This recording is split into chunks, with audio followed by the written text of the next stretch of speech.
Hello, welcome to the stream today. My name is King. I am an alien, and I talk about my interests on my life, which include books, literature, art, review, movie reviews, and social commentary. And if you enjoy things like that, you're very welcome to stay. If you don't, skedaddle out of here. Okay. Um.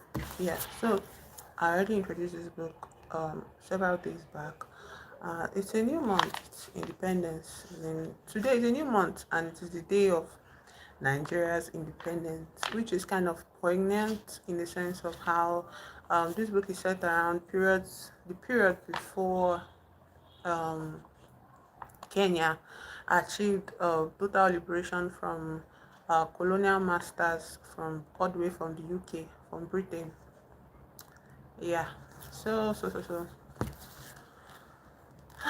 Anyways, pending people joining the chat, like in my title that I've stated, I will be reading this book, okay, on the live. And each time I get through something interesting, sometimes I'll read out loud, and sometimes I won't read out loud. But when I get through something that is very interesting, and worth discussing, I'm going to bring it up and encourage conversations and encourage comment and ideas and contribution from you guys that are watching the stream. Again, if those type of things don't interest you, if those type of things bore you, you can find your square root. This is about reading and discussing literature, classic literature by classical authors. This is an African author all the way from Kenya, and this is Nigeria where I am. Today is our Independence Day. Nigeria is 65 years free from colonial rule by the British. This same story is set in that period, okay? The period where Kenya was also moving into liberation from their colonial, not their, from the colonial masters from all the way from Britain. So the last time I discussed this book, I was in chapter what 5, okay, and I've read beyond that part, and already I've discussed the previous chapters before now. So um, chapter 5. Let me just kind of brush through so I can see what I want to bring out. So chapter 5, there is a kind of discussion for our main character. His name is Njoroge, and Njoroge is the like last born of his father's house, okay, and he's a very sensitive young child.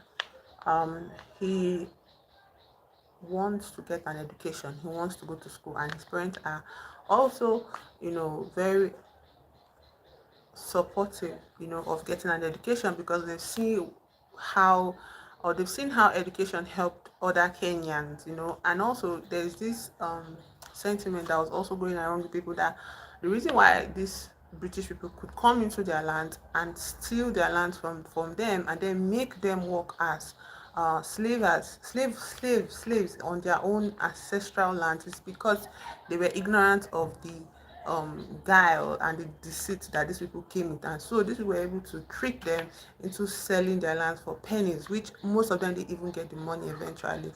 Anyways, this family that is in focus, Njoroge's family, the leader of the family, the head of the house is his father Ngoto, and Ngoto has two wives, Njeri and Nyokabi. Nyokabi is the second wife, and she's also Njoroge's mom. The first wife, Njeri, has three sons, or how many sons? Kamal, Boro, and there's three sons. The first son of the family died in the Second World War, and it's changed the entire dynamic of like the family. They were hurt, they were scarred by it, okay, and their family is one that is kind of unique in the sense that despite them being a polygamous setting, there was still peace, there was still affection and companionship between all the members of the family. So when the firstborn died, everybody felt the loss. Everybody, all the children felt like they had lost, they all felt it here, their siblings here. And it changed the second born, which his name is Boro. Hello, actress. welcome to the chat. His name is Boro.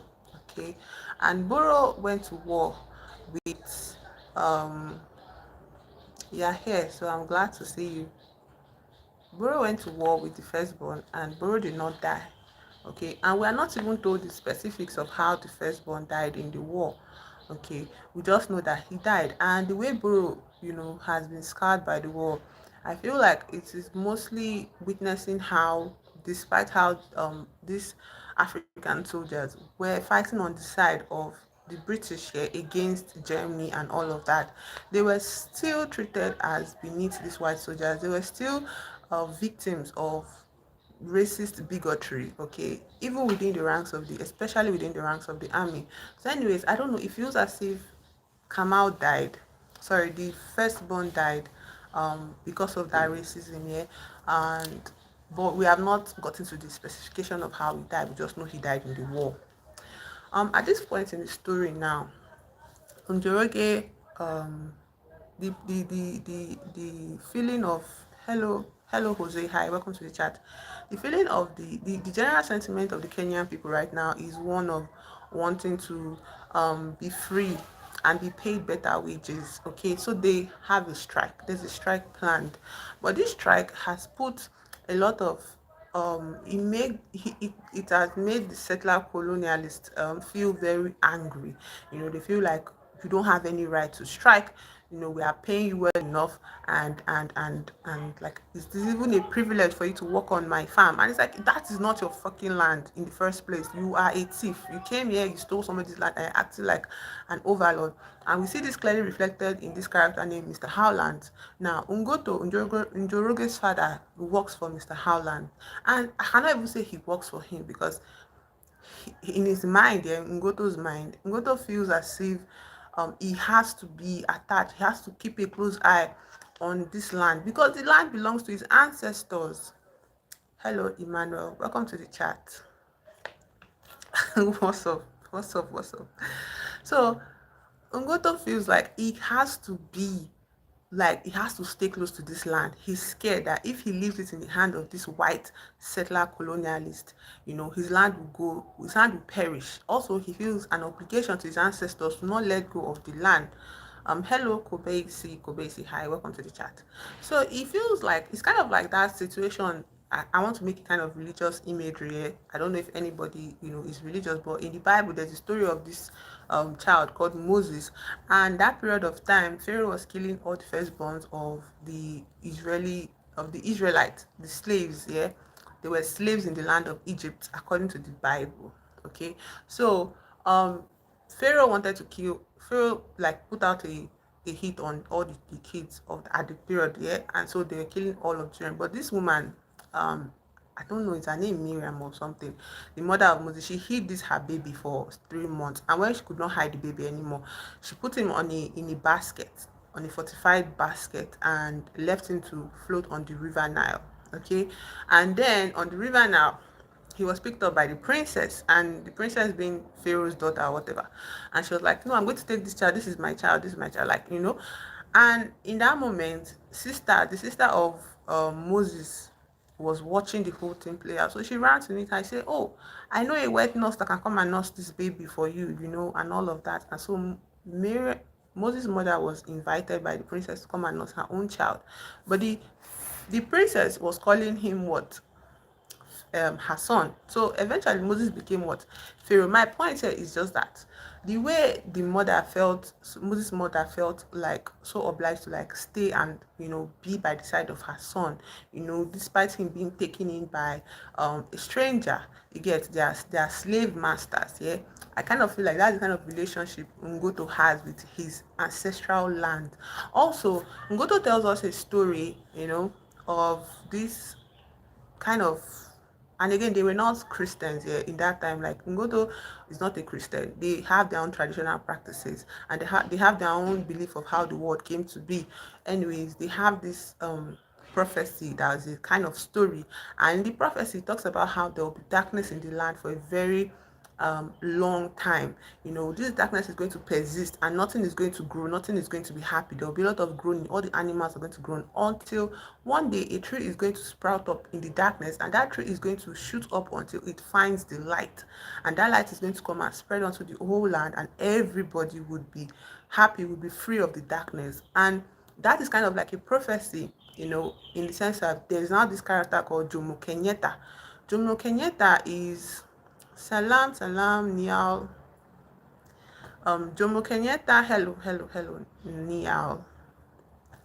Jomo Kenyatta is a real life person in the history of Kenya, but like in this story, like he's written as is, yeah. He's this man, this Kenyan man that ended up traveling to the UK, to Britain, and he got an education. And after getting an education and seeing the way the British people also live their lives as full-fledged sovereign citizens in their country, they don't have any reason, like there's nothing chasing them, there's nothing pursuing them in their own land. They are the ones calling the shots in their own land, ruling over themselves. He sees all of that, and then he comes back to his country, and it's like, why are these people also in my country and claiming to be lords over my country when there's nothing wrong with their country? Why can't they just go back to their country? So he comes back to his country and he becomes a freedom fighter. You get? And he's not even a freedom fighter in the most technical sense, but he's somebody that held a lot of meetings, held a lot of speeches for his people, encouraging them to seek sovereignty, to seek liberation, to demand better from this government that inserted itself, but it's just a group of settler colonialists that just determined that they are the government of a land. Like there's this character, I was talking about Mr. Howland. So Mr. Howland, Ngoto works for Mr. Howland. And when you look at the story of Mr. Howland actually um in his own life, he fought in the First World War, and he was struck by so much disillusionment of the horrors of war, which war does to anybody, obviously, yeah. And he came back from the war and he felt as if he didn't have purpose in this life. He felt as if there was nothing going for him in his life anymore, in the world he lived in. And then he was like, he's going to go out into the world and like find a new adventure, find something to give him purpose. And that is how he came to Africa, and he landed in Kenya. Okay, and when he landed in Kenya, he supposedly conquered, he called it a wilderness, unoccupied wilderness that he tamed, and he grew into this flourishing farm, completely oblivious of the fact that, and I kept on writing it in the book, that bro, you met people here. What do you mean unoccupied wilderness? There were people here. Those people are the ones now that are slaving away in your farm, being laborers in your farm. No matter how much you claim to love the land and how much you claim to be one with nature here, this is not your place. And it's not even simply like, oh, they just came as visitors. They just came to start a legit business and trying to like get along with people and learn the language and integrate with the society that they came to meet there. They came there to come and start finding purpose in their life, to come and start claiming that, yes, this is my area of dominance in the world, because where they are coming from, nobody gives them a second glance. They are entirely like scrap of the earth in their own countries. Like they don't have reason, they don't have purpose, they don't have a goal in this life here. So they're like, I have to find a goal, and the only way they can find purpose in their life is by going around to other people's countries and dominating them and becoming settler colonialists over them. So I feel like that is a mental disease. That's a very serious mental disease, for somebody to feel as if the only way they can find purpose in this life is by subjugating other people, by terrorizing them and making them become slaves in their own land. Okay, I feel like that is a serious warped view of the world. All right. And anyways, the thing about Mr. Howland is that Mr. Howland, and whatever he represents as a settler colonialist, is that he could not really, they could not really like sink their claws into this land without the cooperation of some natives of the land. And there we meet this character called Mr. Jacobo. Now, Mr. Jacobo is one of the richest black men in this area, or let's say one of the richest Kenyans in the area. And Mr. Jacobo, it tells us that he's the only one allowed to grow a certain kind of plant in the land. He's also the only one that did not have his land taken away by the settler colonialists, and I'm sure there was a kind of bargain he made with them for them not to take away his land. Instead, he was allowed to, be, remain as owner of his land, while the rest of his neighbors all got their land stolen, all got their lands, taken away from them and all of that. So without the cooperation of people like Mr. Jacobo, these people would not have succeeded like so fully the way they did, in all these countries that the so-called colonized. Yeah.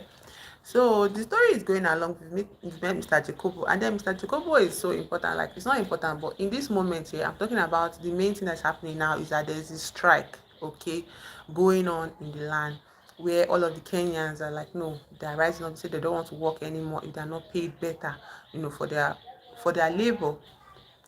And so there's a gathering made on that day where um before that, let's talk about the mindset of Ngoto here. Ngoto is kind of some, like I said, there's a prophecy going on in their tradition that, oh, the white man would come, and when the white man comes, the white man will go. That's what the prophecy promised. But it has been years. His father has died. He has grown up to become a man, and he has had children. Even one of them has died in the war, and these white men have still not left. You understand? And he's like, where will these men go? But he said he seemed to be in this kind of sleep state of not really knowing, yeah, how that is going to come about. He was still like waiting for something to happen, waiting for the prophecy to come true. As all religion is, it's just like something to, like, I don't know, dull you from thinking that, from reaching self-actualization. That's what religion does to you, no matter the religion. So anyways, Ngoto is in this state of mind, and then his son Buru, the one that came back from the war, that survived the Second World War, you know, after telling that story of the tree and all of that day, Buru like looks at him and now says, why do you keep working for this man? Why did you just fold your hands and let these people come and take your land in the first place? Like, why? And he confronted him in a host of people that were just like there to listen to his storytelling, and Bro confronted him, and he did not have an answer for his son, and Bro walked out on his father.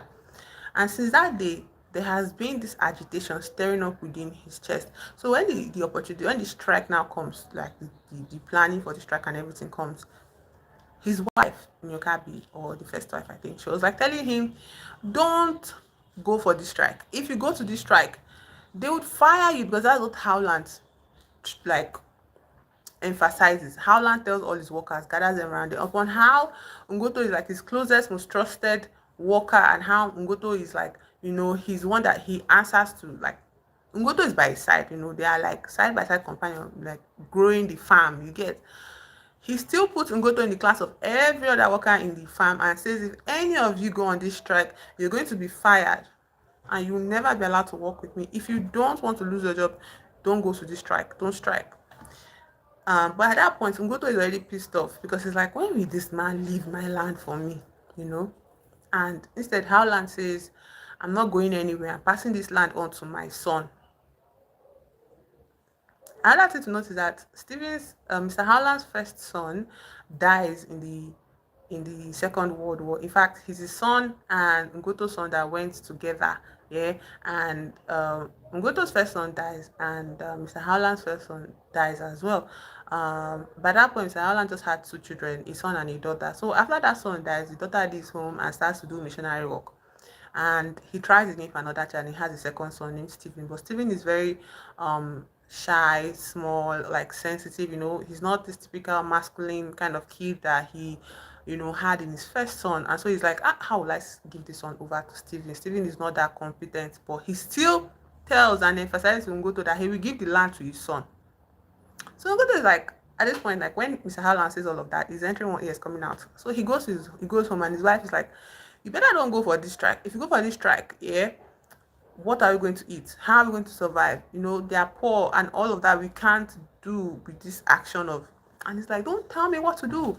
I will live my life as a man. What do you mean? And all of that. And anyway, he goes to this demonstration for the strike.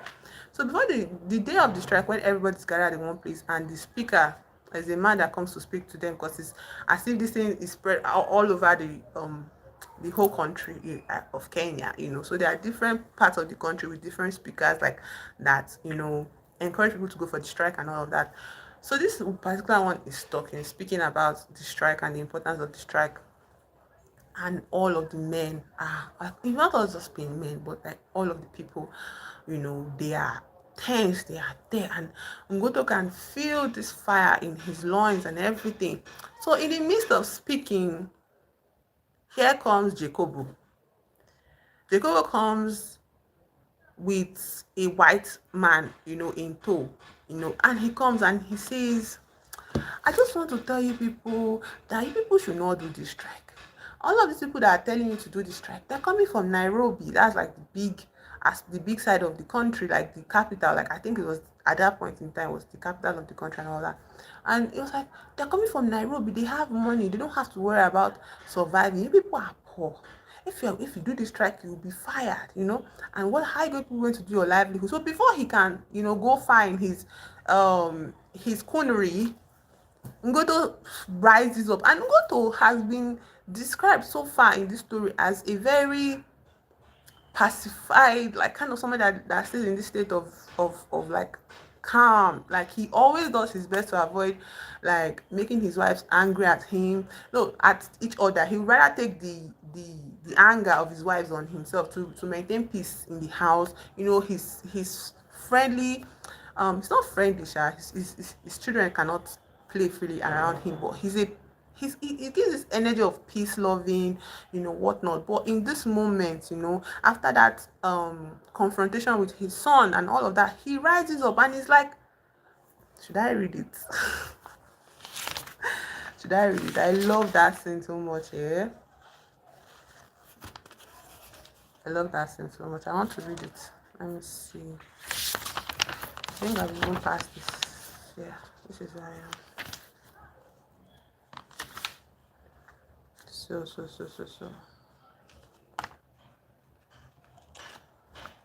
Um,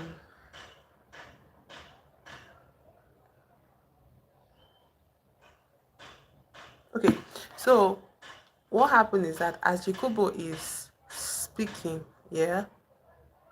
the narration goes, but something unusual happened to Ngoto. For one single moment, Jacobo crystallized into a concrete betrayal of the people. He became the physical personification of the long years of waiting and suffering.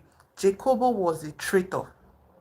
Ngoto rose. He made his way towards the platform while everyone watched, wondering what was happening. He was now near Jacobo. The battle was now between these two. Jacobo on the side of the white people and he on the side of the black people. All this happened quickly and took the people by surprise, and then all of a sudden, as if led by Ngoto, the crowd rose and rushed towards Jacobo. At once, the police acted, throwing tear gas bombs and firing into the crowd, and two men fell as the panic-stricken mob scattered. Ngoto's courage now failed him. He was lost in the crowd, so he ran blindly, not knowing where. He wanted only to save his life. A policeman struck at his face with a baton and drew blood, but he did not stop. He was not really aware of the blood. He felt it only as something warm. Frantically, he ran until he was in the clear, then stumbled forward and fell, losing consciousness. That was where people from his village found him, the hero of the hour, and took him home. So he did not even have to say anything, It was just enough for him to rise against this traitor, to rise and move forward, and I like this story so good because like you also see the humanity of it. Like when people call for freedom, when people say stand for something, they're not asking you to be this Rambo, this Superman. Nobody's asking you to be a Superman. Nobody's asking you to come and beat up all the bad guys just by your one self. What is being asked of you, and it's not even about people even asking of you, you know it in your heart, you know it in deep inside of you, you know what your truth is, and you know when something is just not right. And that knowing All people, all when people ask for boycotting, when people ask for support against, all these imperialists, all this Palantir, all this Elon Musk, like when people ask for boycotting movement, they're not asking you to go out and start beating up, find out where people are. Just let that knowing of what you want from life, just let it crystallize into something.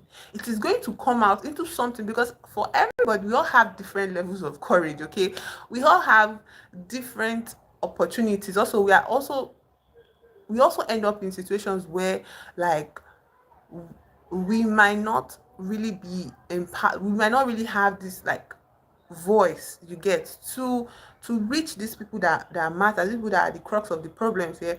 But wherever we are, we can be a voice, of freedom. We can be a voice of liberation against oppressors, against exploiters, against settler colonialists. Yeah, we can be a voice. We can emphasize conversations, with people around us. We can, I don't know, we can just do it to come out somehow. Yeah, and I feel like in this moment, Ngoto is like the perfect depiction of how to say, the most average person's place in life when it comes to discussions about, like, independence, sovereignty, freedom, pushing out the colonialists, pushing out the imperialists. Yeah, he's the most, like, his courage failed him. He was scared. He ran away. But when it was needed, when it was time for him to move, he moved. And that movement is all that I feel is being asked of humanity, indeed. And I know it might seem as if I'm trying to, like, but no, like, make this whole, kind of, oh, let's talk about what is going on in the world right now. And it's like, it's not even as if I'm even trying or planning these things here. I just spontaneously, because I bought this book like 2024, and I've had it for the longest time. I didn't feel the move. I wasn't moved to read it throughout last year, and even up to just last week, I decided, oh, I'm going to pick this book up. Okay, I'm going to just pick this book up and I'm going to read it. And look at what is being reflected in the world right now, how it is being reflected in the pages. This book was written how many years ago? It is even in the this book was written in 1964. 1964. 1964, and it's still relevant till today, 2025. I think this author even recently passed this year. When I heard the news, I was so devastated, because it was like, this book here. So he passed away this year, and the work he made when he was, like, just, I think he was in university at the time, like, he just started schooling here, is relevant today, now, like, it's always be relevant, you understand, and I feel there's something I even want to even mention, is like, something that I want to even talk about is how, like, Greta Thunberg, she's just like a very wonderful person. And I don't want to say she's wonderful because she's doing good things. Yeah, it's not a matter of doing good things. I think she's wonderful because there are certain principles that she just cannot not abide by. Like, she must keep her principles. Okay, she must keep her principles, and that is why you see her name mentioned. She's the one on this flotilla going to Gaza to supply humanitarian aid to the country. She's there. How old is she? You get. But I don't think it's a matter of age or location or position in life. I feel like it's just, once you have principles, you just have principles. You understand? And I understand, because, like I said, Ngoto was challenged by his wife. His wives don't do that kind of shit. Like, when I was having that conversation with his wife, Njoroge came home and he was so scared and worried for his period, because he had never met them fighting like that. But it's an important discussion to have. Okay, when you revolutions, freedom, sovereignty, it is not gotten in comfort. It is not, you don't reach those levels of actualization as a human being with all of the conditions. unaffected. Ideal conditions. It doesn't happen in ideal conditions. Yes, Ngoto was literally a slave on his ancestral land. He had 2 wives with how many mouths to feed? And sending his son to school became very difficult after the strike because he was fired immediately. So his son could not go to school anymore. For a whole year, they had to struggle, and one of the sons that was doing like apprentice job as a carpenter, had to work extra hard to now raise part of the school fees that would be used to send him to this school. Okay, that's how Njoroge was able to continue schooling. So it's not as if all of these like factors, they don't matter. But if you look at it in the flow of time to where now that Kenya is now an independent country, free of settler colonialism, would you just be grateful for the individuals like Ngoto that decided, no, shut up, you traitor, shut up, you will not confuse us, you will not cause us to divide because you just want your temporary satisfaction of having your wealth, of having your land, enjoying your wealth. No, shut up. That's just one average man, and in the grand scheme of things, Jacobo is not even that influential. But in the village where they live, he was obviously like the biggest man. But it was just a village. There were other rich Kenyans like him, men that also, enjoyed more benefits from the colonials, from the colonizers, yeah, from the colonizers, eh. And Jacob was probably a small fry, and Ngoto was one person. And people be like, when people talk about boycotting stuff, people be like, I beg, my one thing I'm doing is not going to affect anything. Like, your one thing, your one thing is everything. Your one voice, your one decision, your one action is everything. Like Nigeria too. Nigeria is celebrating Independence Day today, October 1st. Okay, and Nigeria is 1960, like 65 years old, yeah. Nigeria is 65 years old. Not a lot of years in the grand scheme of countries and age, yeah. But somebody started this movement. People decided, you know what? I think it's time for people to leave. I think it's time for people to leave. And when we talk about, I know there are some people now that might pretend not to understand asking people to leave your freaking land for you. They'll be like, and so that is why now we are not asking people that are living in the UK and America to go back to their country. And it's like, shut the fuck up. Shut up. Shut up. Shut up. That's so ignorant. Shut up. Like, it's not even close. It's not even close. It's not even close. Like, immigrants, migrant people, like people from poor countries moving to your country that looks rich because it was built off of the back of exploitation of this same people's country, coming to kind of get a relief, to kind of have this fresh leave on life, coming to your country and then being forced to pay through their nose just to exist in your country, and still doing their best, to, I don't know, to just be human beings. Yeah, I don't know of any, I cannot say all the lies that they spread online, that's their own business. Hello, Joseph. Hi, welcome to the chat. So somebody immigrating, like somebody leaving their country to come and stay in your country and just to be able to live like a human being because of how badly the systems they are coming from, work. You get, like, how to say it like this, like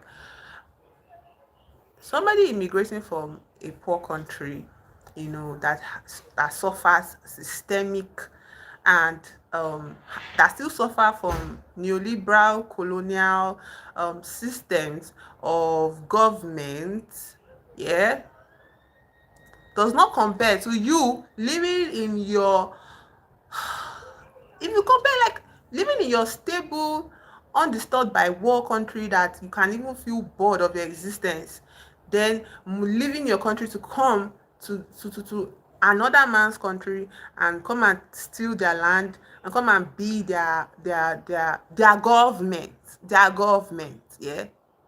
Government, you come and be in their government, come and tell people how to live their lives, determine their pay, determine where they live. Do you know that in in colonized Kenya, there was also segregated spaces. Like, these people cannot even come.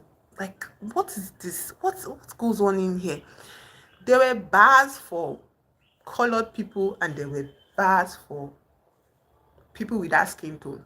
There were bars for Kenyans, the people that own the country, the people that live there. There was separation, there was segregation in that country at that time.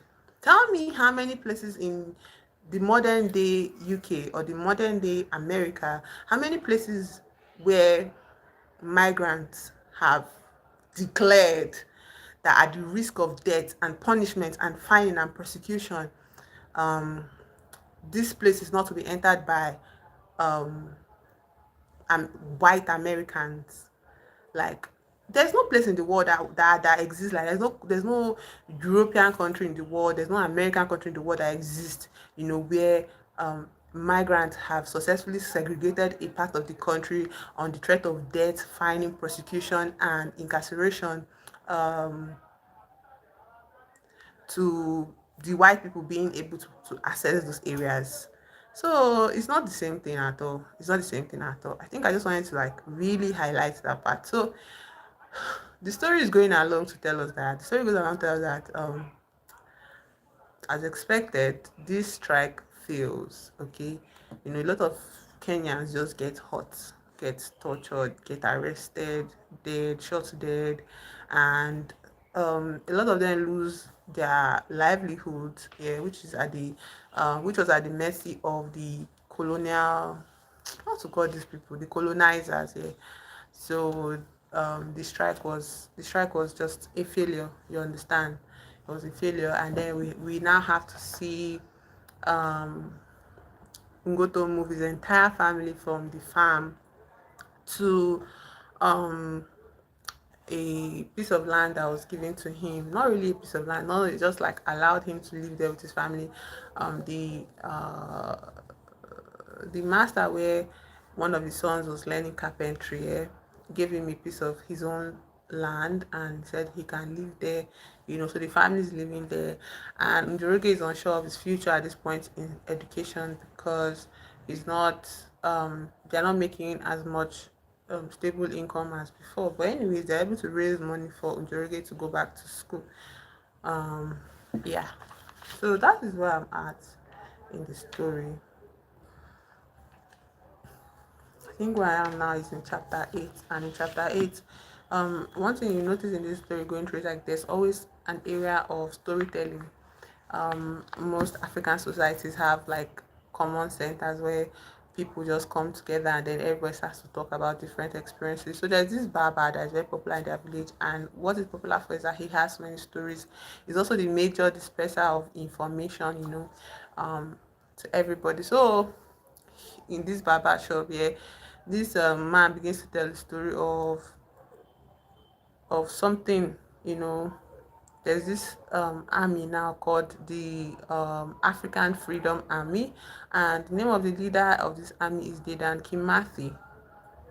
So Dedan Kimathi sends a letter to the police station and says that he's going to visit everybody. He's going to visit the town at 10:30 a.m.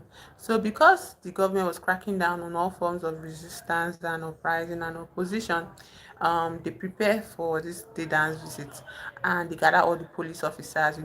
All of the square is covered with like officers. They are ready to arrest Dedan Kimathi, the leader of the African Freedom Army. And then what they say is that they were waiting for him, and time was going, and time was going. And so at 10:30, yeah, 10:30, an officer came to them. This officer is not from the area, yeah, but he's a white man. So he comes to them and he tells them that he needs a bike, that they should provide him with a bike, a police bike, a motorbike, you get. And they gave him a motorbike, and he rode away in the motorbike, and the police were still waiting for Dedan. um and then we waited all day. Dedan did not show up here. And then the following day, what happened was that they got a letter which was actually dropped by a flying aeroplane. And all of the listeners asked this narrator Karanja, and they said, what was in the letter. Karanja now says the letter came from Dedan. In it, he thanked the police because they had waited for him and given him a better motorbike. And everybody like, you mean the police inspector was actually Dedan? And like, but he was a white man. So Karanja says that's the point. Dedan can change himself into anything. A white man, a bird, or a tree. He can also turn himself into an aeroplane. He learned all this in the big war. Anyways, that was a very interesting TV that I wanted to say. So the way the things are for the village now, life is much harder. There's no more work for the people that went out on the strike. So most of them start to move to Nairobi, I think the capital. And in Nairobi, they're like, modern, a bit modern. It was more modern than the villages. So, and there was supposed to be more opportunities for work there and all of that. And this made Njoroge very, very anxious because he didn't want his brothers to leave him. He was scared for them that maybe if they went to Nairobi, they'll be swallowed up by the city, and they'll never return, and all of that. But this particular brother Kamal assures him that you don't have to worry about me, that I will come back even if, anyways. So Boro actually went to to Nairobi. So let me read this section first. Njoroge left school. He had now been in this new school for 2 years. In spite of difficulties at home, he had managed to go on. With equal good luck, he would eventually get what he wanted. He went home thinking about Karanja's story. He knew that it was exaggerated, but still, there might be an element of truth in it. Stranger things had been said to happen. He had heard his father and Kamal say that Kimati could do very wonderful things. He must surely be a great man to elude all the keen vigilance of the white man. He reached home. The three huts put up hurriedly stood before him. This was his new home. His home since they were asked to quit Jacobo's land. There had been years of struggle with Ngoto without a job, and Boro much more changed and withdrawn than ever. Had it not been for Kori and Kamal, he did not know what they could have done. Jacobo had now been made a chief. He moved with one police or two policemen always by his side, carrying guns to protect him against the Ihi that's Freedom Boys of the Forest. The chief went from one hut to the next, checking and patrolling. Sometimes he went around with the new district officer. The new DO was actually Mr. Howland himself, because of course, white man will always choose, oppression and subjugation over any real form of connection with people, of other races. A small bush hid the courtyard from immediate view. Behind him, the land of Nganga, their new landlord, sloped gently, merging with some tall gum trees further down. Njoroge was tired, for his new school was 5 miles away from home, and he had to do all that journey on foot. This was what education meant to thousands of boys and girls in all the land. Schools were scarce and very widely spaced. Independent and Kikuyu's Karinga schools, which had been built by the people after a break with the missions, had been closed by the government, and this made the situation worse. There was nobody in the courtyard. The sun had already set, and the usual evening breeze that came between sunset and total darkness was absent. The whole land looked deceptively calm. Njoroge stood for a moment, made uneasy by this quiet atmosphere that preceded darkness. At first, he did not hear anything. Then he strained his ears and heard a murmur of voices in Njeri's hut. It was very cold and dark. There was no sign of food anywhere, and he became colder and more hungry. He went to Njeri's hut. The whole family was gathered there. Njoroge saw the dark face of his father. His face always wore something akin to a frown ever since that strike. Behind him was Kamal, who stood leaning against a post. Farther on, hidden in a shadowy corner, sitting on a bed, were his two mothers. Njoroge went right in, and the gloom in the room caught him at once. "Sit down," Ngoto quietly ordered him. It was unnecessary, for Njoroge was already preparing to sit down. As he sat, he turned his eyes to the left. There, hidden by a shadow from the small wall that partitioned the hut, was his brother, Buru. For many months, Buru had not been seen at home.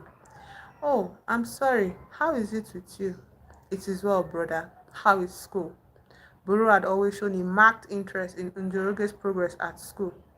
It's all well. How is Nairobi? I hope you left Corey in peace. Oh, dear child, we hope he's well. It was his father who answered him. Njoroge fearfully looked at Buru. There was silence. Njeri said, do you think he is safe? I don't know. He's not alone. There are many more with him. So you don't know where the others were taken. That's right. He kept on looking at the ground and then rose up unsteadily. He was a little excited. Then he sat down again and almost in a crying voice said, if they should. Oh, if. Njoroge thought Buru was mad. But just at that moment, the door opened and Corey staggered in. He wore, he wore, he wore a haggard, haunted look. He almost fell down. What is it? The two women spoke together. Water and food, he gasped. After a while, he related his story to his surprised audience, but he first laughed. Many will be in prison. What a waste. Then he turned to his brother. So you are one of the three who escaped? We were five. They said you were terrorists. How did you... After they took us to the field, I lost you. Then you escaped and the police became more vigilant and even beat some people. Before daybreak, we were put into trucks. We did not know where we were being taken. I feared that we might be killed. This feeling became stronger when we came to a forest and the truck in which I was slowed down. I immediately got the idea that I should jump, which I did. They were taken by surprise and before they could fire, I had vanished into the forest. Look at my knee. They crowded around him, all except Buru, who remained wrapped in thought. The knee was tied with a dirty piece of cloth, and when he removed it, they could see where the sands had eaten in. Ha! I have no idea if they went to look for me. For days I've been traveling like you. Only I got a lift by a lorry driver. Why do they oppress the black people? And Jerry bitterly asked. She was growing old. Her days of poverty and hardship were being made heavier by this anxiety. But just now, her heart was a little lighter. They talked in whispers far into the night. They want to oppress people before Jomo comes out. They know he will win the case. That's why they are afraid. Corey was explaining. Will they let all those in detention free if he wins? Oh yes, all of them. And we had to come. Ngoto did not speak much. He sat in his own corner and Njoroge could not tell if he was listening to what was going on. Ngoto was changing. Soon after the strike, Buru quarreled much with the old man. He accused him of having spoiled everything by his rash action in spite of Kiari's warnings. Buru clearly had contempt for Ngoto, but he had never expressed it in words except on those two occasions. Since then, he had become more critical of Ngoto. Ngoto, as a result, had diminished in stature, often assuming a defensive secondary place whenever talking with his sons and their friends. For months, he had remained in this position, often submitting unflinchingly to his son. And then Boro thought that he could make the old man submit to his will. But Ngoto made a determined resistance. He would not take the Mau oath at his son's hands or instructions. There had been a bitter quarrel, and Boro had stayed for a long time without coming home. So this chapter is just like we're seeing the after effect of the people's resistance. You know, I think it's something that when moments like this happen, when we come upon like Independence Day celebrations and all of that, I think it's something to reflect on. The sacrifices, the discomfort, the horrors, the sadness overall, the overpowering sadness. And then there's also this aspect where you come to, you are confronted by your humanity. And if you're a man, you're confronted by your place in the world, because you're probably raised as a man to believe that you are the center of the world and you are supposed to be this untouchable force, especially when you become a father or a husband, and then for life to now take you down this very degrading path, is kind of, I don't know. The problem here, yeah, is not even the aspect of being degraded or being forced to bend your head, towards the circumstances that you feel overpower you. I think nobody should be raised to believe that they deserve to be above other people. Nobody should be taught to think that their word or their say over another's life um should be, what do they call it, their say over other people's life should be final. Yeah. So, and I feel like when you come into this world as a sovereign, no, everybody that comes into this world is taught and trained to be sovereign entities. Yeah. That is neutral. The sovereignty is neutral. The sovereignty does not impede on another's sovereignty. It is not also threatened by another's sovereignty. Okay, that is the idea of being sovereign. Yeah. um if everybody, was brought into the world, like, so when circumstances like this come up where, your children have a better or a very forceful view of the world, you don't diminish. Okay, you would not diminish. That's another thing as well that we need to understand in this story. We still have to acknowledge the fact that sexism is rampant. The way children are being raised by their parents, at the end of the day, children are a minority group because they are the most oppressed, and they are the ones without any sort of, they're not given any form of autonomy by their families or their parents. Yeah, so children are the most, like, they should be in a minority class. They should be recognized as a minority. Anyways, all of those things come into play, yeah, when we read Weep Not Child. um because at some point here, there's another thing you have to be aware of, is that the fact that Njoroge is going to school, you know he has been sort of without clear definition, but like an implicit expectation has been placed on him, that his education, his taking in of this education, this training would lead to his family's freedom, that he would be the one to eventually free his family and all of that. Yeah. Anyways, I'm sure that's not going to happen. I'm sure that's not going to happen. Also, the fact that Njoroge is a very sensitive child, because now this whole scene is going on and Njoroge notices his father. Yeah.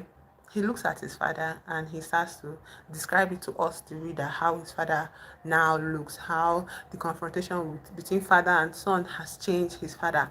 And I don't think the other kids are too aware of it. Even if they might get glimpses of it, it might not really be this whole thing that they feel like they need to hold in their hearts, you get, and all of that. But this is something that Njoroge holds. Njoroge is a very sensitive, I keep saying it, but like, they want us to know, the story wants us to know.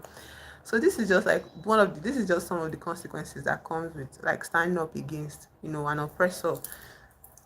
There's not going to be any reward. Yeah. There's no reward for standing up for your rights. There's no the system that set up, like the system that is set up to have to put people in the roles of oppressed and oppressor, is not going to reward you for, you know fighting it. Yeah. It's not going to reward you for wanting to destroy the system. Hello, Saint. Welcome to the chat. It's not going to reward you for it, because for the system to continue to exist, you people have to play your roles. We all have to play our roles. Yeah. And that is why when people say things like, it has always been like that, it's like, no, somebody set up that system.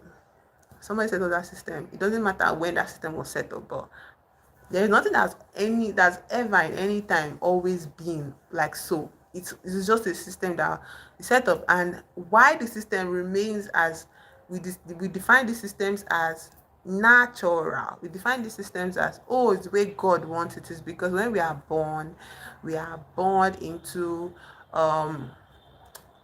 indoctrination. Yeah, we are indoctrinated to never question systems. We are indoctrinated to never go against flawed institutions, okay, that we come to see in this world. Yeah, we are taught, and because the position we come in, we come in as what, helpless little creatures that we cannot even exist without somebody literally being our life support from the moment we are conceived to like 18. Okay. Hello, Jonathan. Welcome to the chat again. To the moment we are 18, we are made to not recognize our autonomy. We are taught to not question the world we are born into. Okay, and we are not even given resources to be able to like question it and deal with the consequences. That is why that I was talking about how the system never rewards you for standing up against it. For a system to continue, the system has to what, maintain its harbingers. Yeah, it has to maintain its harbingers. That is why you see in a, like, you go to any primary school now, you see children seated in a class. There has to be one odd one at the least. There will be an odd child in the midst. You can never see a complete, like, fully obedient class of kids. There has to be an outlier. There has to be a weirdo. There has to be a strange kid among them. And I feel like when we use words like odd, strange, outliers, yeah, we tend to act as if these children are just exceptions to the case. These children are just like different. They are weird. They don't fit in. They don't have a place in our world. But I feel like the persistence of the oddities that express itself in children that are born generations and generations and generations are actually a sign of a regularity. You know, that is a sign of regularity. If the system was perfect and uniformity and conformity was the order of the day, if conformity was so natural, there is no way we'd be able to give birth, no way we'd be able to have children that are just odd. Like, there are so many children that have suffered, and I'm a witness to those kind of suffering. There's so many children that have suffered at the hands of their parents and schools and government and institutions because they are just too different. Okay, they are suffering, like in our country now, Nigeria, and even in Africa. It is very normal to witness a parent like beating a child, like beating a child to pieces, like beating a child to scatter, just because that child is expressing difference, is expressing non-conformity, is expressing weirdness. Yeah, and it's like, because everybody has stories of beating their own children. Yeah, it is normalized that of course you're supposed to beat your children. But like, I feel like if we were as intelligent as we always believe ourselves to be, because humans always overestimate their intelligence, if we are so intelligent, are we really not supposed to be like, if the human race was supposed to be this conformist, very aligned to one black and white style of thinking, of normativity in every aspect of our existence, why do we keep creating children that are not conforming? Like, we should have studied it a long time ago, and be in this point where we're like, okay, there is something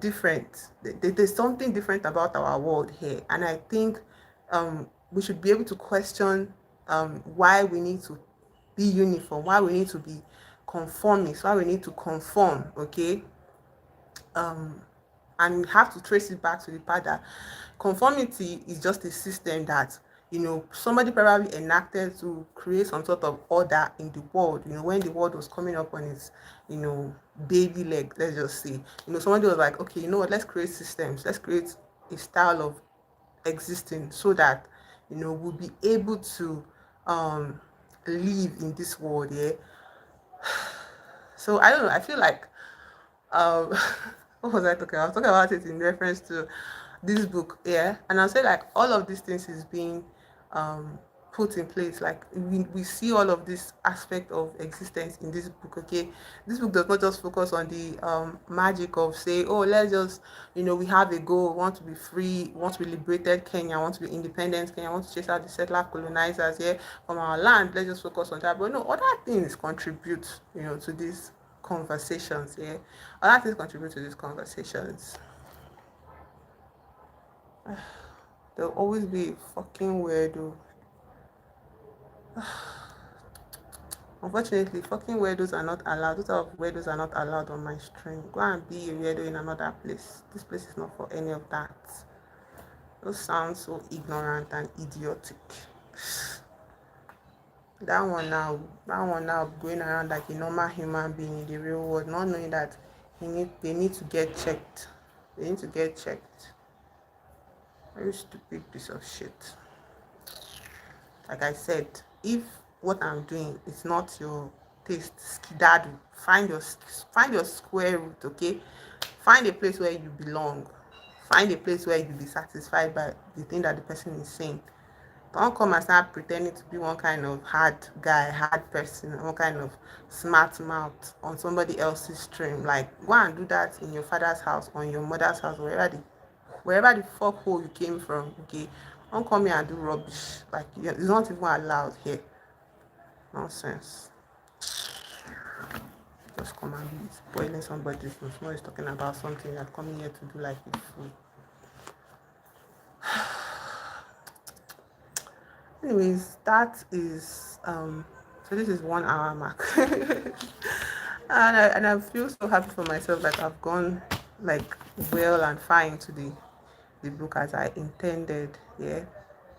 So I'm just going to chill a bit and welcome people into the chat. Like, maybe people want to say something, or somebody wants to share their opinion.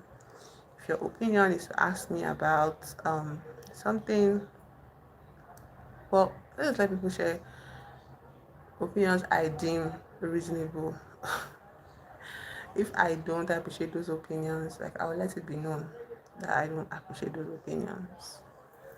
So everybody's welcome to comment and contribute to if you've been following what I've been saying for a while now. So I'll listen for you to say it and I'll hear you out.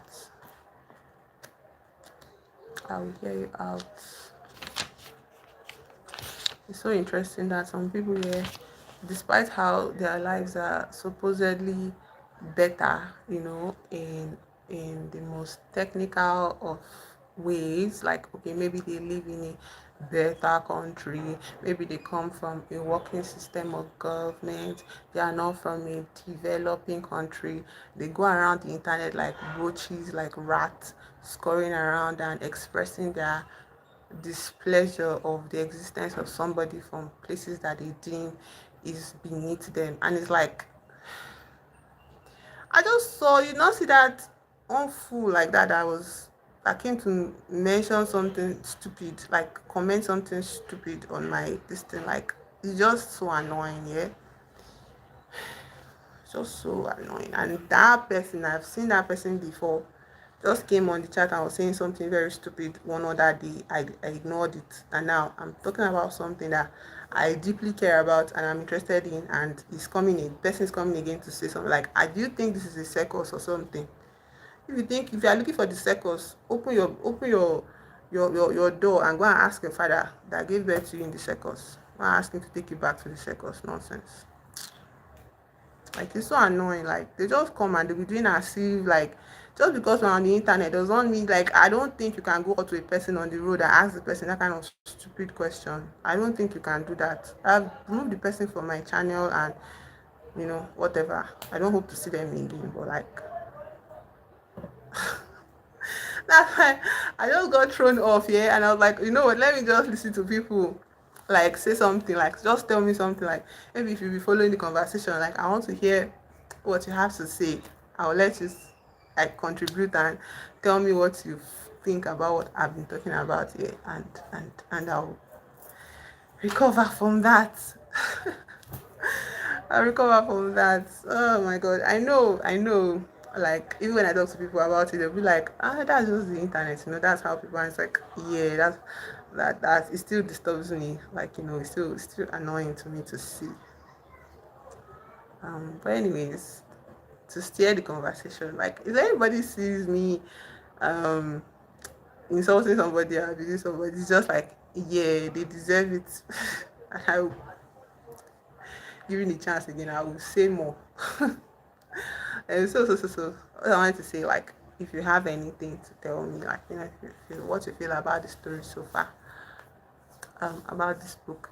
Like the last time I even introduced this book, Jonathan, you said something about how like you read this book in school, yeah, like it was a textbook, Abby, with not child. Even my dad too. My dad told me that he has read it in secondary school as well.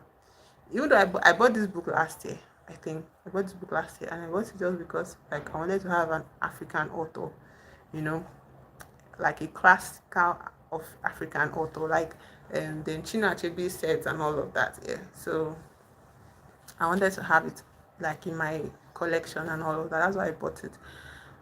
Although I have read one of his works before, The Black Hermit, and I read that because one of my cousins, that was in secondary school at that time, like she bought it for textbook, so it was like English textbook, yeah. That was my favorite thing actually. Every time we had a new year or with new year we buy new books, yeah. Every time we had a new year, I was so excited to go with my mom to the bookshop because all the old reading list. Oh, I remember it now. Like they'll give us like printout of the books to buy. Okay. The most exciting thing for me was just like when we went to the bookshop and my mom would pick out most, not all because it was expensive, but she would pick out like most of my literature, what do they call it? Just textbook, this call it textbook. So the thing about me is that if we bought those books like early in the holiday, I would read all of them before school started. So when school begins now, I'll be so like impatient because what we used to do then is when it's time to go through these books here, our teacher would like stand in front of the class and ask us students to like read um page by page. Like we'll go through the entire class, we'll read from first to read page one, page two, page three. And I think that's how I sort of developed my um reading skill, not just reading because I already knew how to read, but like reading as in reading out loud, like noticing the punctuations, the full stops and all of that, the grammar and all of that is because of primary school education of like how to read and all of that, yeah. But I will say now when I'm reading, if you even go through my channel, those videos where I'm reading books here, those are not like the reading style was not good at all. I think it's because I read, I haven't practiced, reading aloud for a very long time before those moments here. Um, and I was struggling a lot. It was so hard. I was like, that first one I read on my channel, I was like, why is it that reading one chapter of the book is so difficult for me? Like, I'm tired before, like, we get to halfway through the chapter. Why? And like everything is practice. You have to keep practicing. You can't just like know something and leave it in the corner. You have to keep practicing and practicing so that it does not wear out or it does not like disappear. The only thing I know is like it's not like I don't know how to read though. Let's get it straight. I know how to read. It's just the whole how to say it, reading out loud is different. It's way different from reading reading by yourself to yourself. Yeah, it's different. Anyways, so majority of everything that's happening in this book. Hello Nikki. Oh, you're now notably Nikki. Your name change is interesting. Welcome to the chat. How are you today? How is school? Today is Wednesday. Yeah. Okay, so you I think you should be back from school by now, yeah? How's piano lessons going, Nikki? How is piano lessons going? I hope it's going good. If I want to learn a musical instrument, yeah, I would learn guitar. I don't know. Something about being able to just carry your guitar around there, that is very, very satisfying. I've not lifted guitars before or carried anyone, and I know when you carry something around for so long, to become so heavy and it weights to you, but still, you know, I don't know. I just feel like I would like to learn how to play a guitar. The only thing I've heard about playing guitars is that it requires you to have some sort of, like, you get used to having like blisters on your hand or hardened like tips of your fingers. It's like that's not such a scary concept. The issue here is for me to just be consistent with it. That's the reason I have about learning new things. I just have to be consistent with it. Yeah, so should I continue reading? Let me continue reading. When I read, I yeah, Nikki, I recognize you now. I've been speaking about you since. Where have you been? Is my network breaking? Like, why? Seems like whenever I say something, you guys get it like 10 minutes later. I don't know why. And also my chat is showing me that nobody's on the stream. Meanwhile, I know people are on the stream. So like maybe my network is just bad like that. Can't read books. Why? What religion is that? But you're going to school. How can you not read books and still attend school? How does that work? And what religion is that? I'll be reading the books here, so don't worry about it. I'll be reading the books to you, don't worry. Can get your book satisfaction here. What religion, Nikki? What religion do you practice?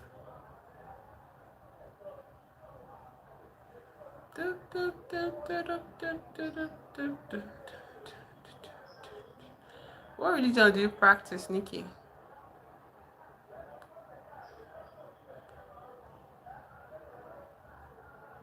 And why? Why would you be able to read books when you attend school already? Hello, Romeo. Hi, welcome to the chat. Why you go to school now and you read books in school, yeah? So you can't read books by yourself at home. Why? And what religion is that? I'm curious.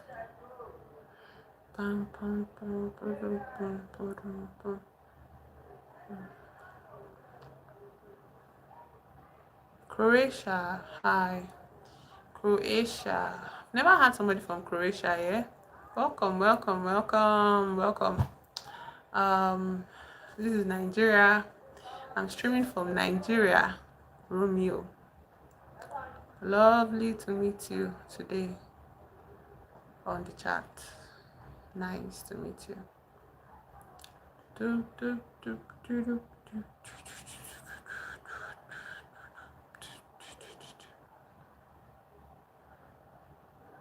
Oh, my name is King as well, so you can call me King. Okay. I hope you are not starting weirdo conversations right now. That sentence is weird. I don't appreciate it.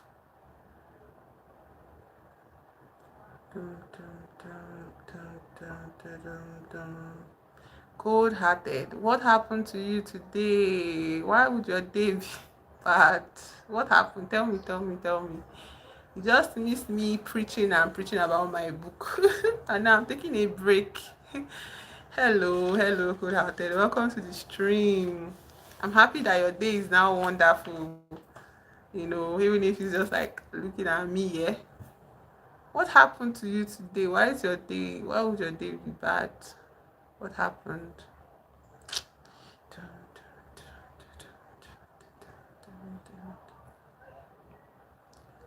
Also, I've seen that movie Friday. I spoke about it like 2 days ago or yesterday. You're welcome, I guess. Yeah, welcome. What can I say? You're welcome. That music from Moana, yeah. Moana, is it Moana 2 or 1? Yes, I watched it now. And I was waiting for you. You did not join the chat. I've spoken about the movie, sorry. I will say though, it was an interesting movie. Yes, it was interesting, yeah. But it's not my taste at all. At all, at all. It's not my taste. I was tired of seeing smoky, like, smoke whatever I was smoking, like, and I was tired of that bully Debo, stressing me out, man. Like, Debo stressed me out. But I like the message. Also, I was so happy to see Bernie Mac. Oh, I was so happy to see him. I'm always happy to see him. I hope he's resting wherever he is. I'm serious. I was tired of Smokey. I was tired of everybody. The only thing that made me happy was just seeing like older actors now, yeah, be very young, like Regina King, his sister. She looked so small and she's so pretty. I was like so happy to see her. Then the actress that played Debbie, she was also very, very small, like tiny. And I was like, so you're so young like this. Like I was happy to see her. Who else? I was happy to see Bernie Mac. Even Worm, Big Worm, yeah. I know Big Worm as an actor from this movie, Bones. Have you seen Mr. Bones? I've seen Mr. Bones 1 and 2. Yeah, I know him. I recognize him from that movie, yeah, but it was nice to see him because I've not seen him in anything in a while. I was just angry at bye bye Nikki. Have a wonderful rest of your day. I was just so happy to see um um um who is that? You forgot his name. Whose name? Bernie Mac. Yeah, I was happy to see Bernie Mac. Like I was very happy to see him. He was funny, you know? It was funny. Like, why was he? Not why. There's no why to those type of people. They just behave anyhow, yeah. But it was funny. I was just tired of that Debo, and I was angry when he was beating up Craig. And I was like, if they end it like that, I won't be happy, you know. But I was happy when Craig beat him. Eh? Oh, I was happy when Craig beat him. Like, how will you be terrorizing the entire neighborhood? Even adults could not speak to Debo. Like, he would just walk up to somebody and yeah, big one. Yeah, I mean, so I don't even remember his name as well, but I saw him in, like, I recognize him from Mr. Bones. Eh? Debo was so stressful to watch. Like, how would you be terrorizing grown adults, when you're not even their mates? Like, who are you, you know? Just because you are big and you have like big muscles and a big head, so we'll not hear what again. Can't get out of here. And I like the way Deborah like challenged him. She was like, if I was a man, I'll beat your ass.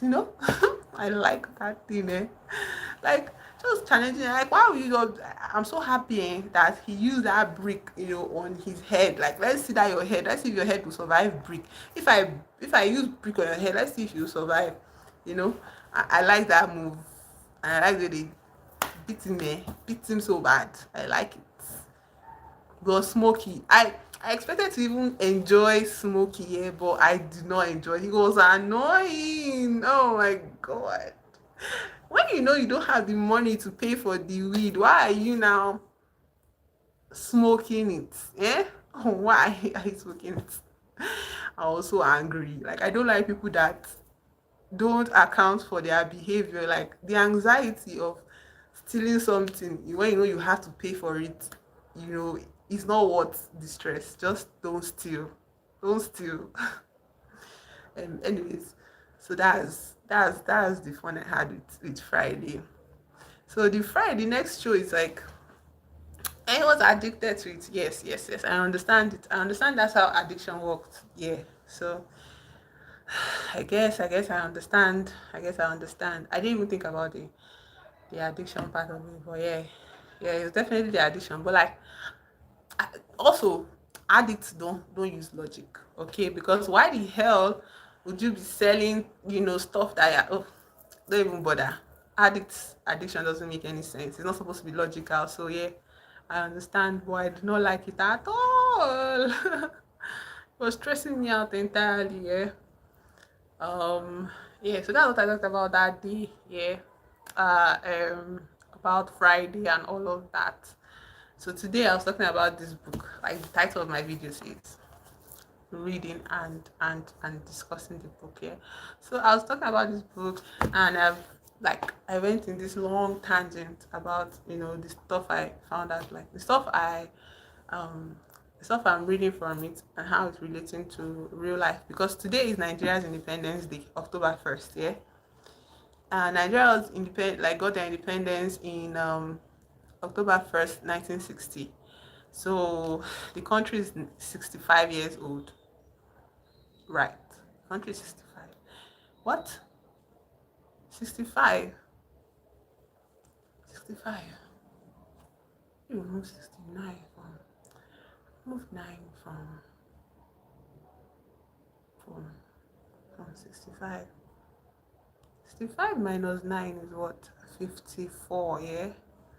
Wow. Okay, so, yeah. Countries, thank you. I don't know if I should say thank you, like, but thank you, because of course it is very wonderful that I live in an independent country. Like, I can't imagine the horrors people in Gaza are going through right now, not being independent, in their own hometown, their home country. Like, it's horrible. So I will say yes, thank you for that greeting. Independence is so, so important, yeah.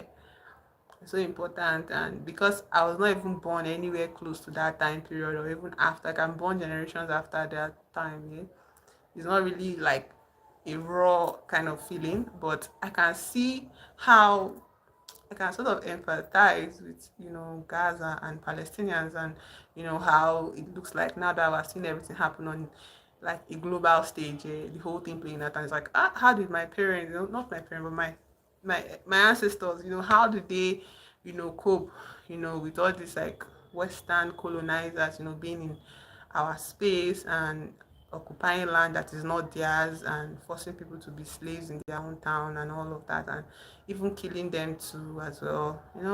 So yeah, thank you for that greeting. But tell me about your day. What happened to you today that you feel like you felt bad? What was happening to you today? Cold, Mr. Cold. Why am I calling you Cold? Tell me another name to call you, because I don't understand this name, Cold Hearted 36. Give me another name that I can call you instead of Mr. Cold. Mr. Cold. Another name that I can call you instead of Mr. Cold. Like, my name is King, yeah? So tell me one simple name that I can call you, even if it's not your real name.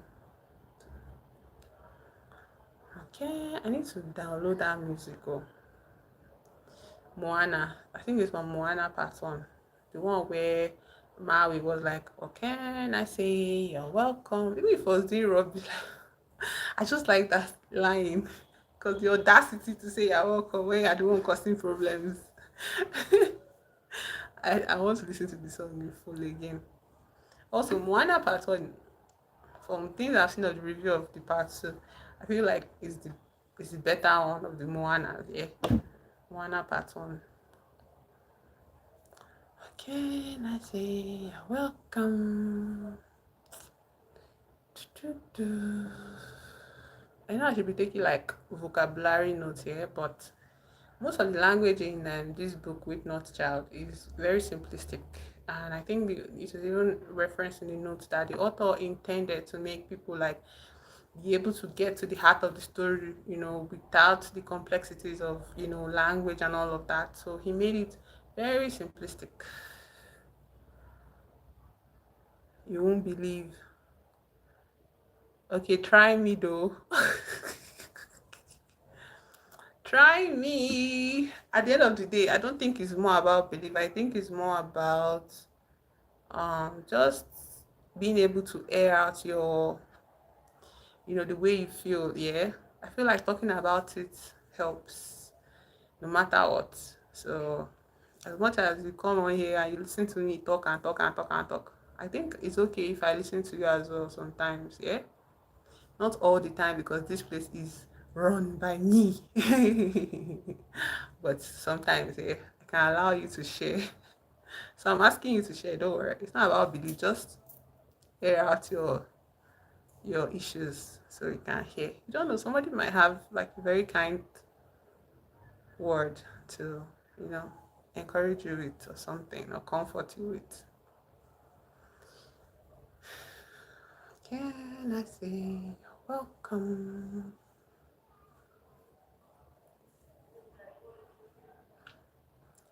Privately, okay. Um, my Instagram is there. You can follow me on Instagram if you feel like this place is too public. My Instagram is very, very open. My DMs are open.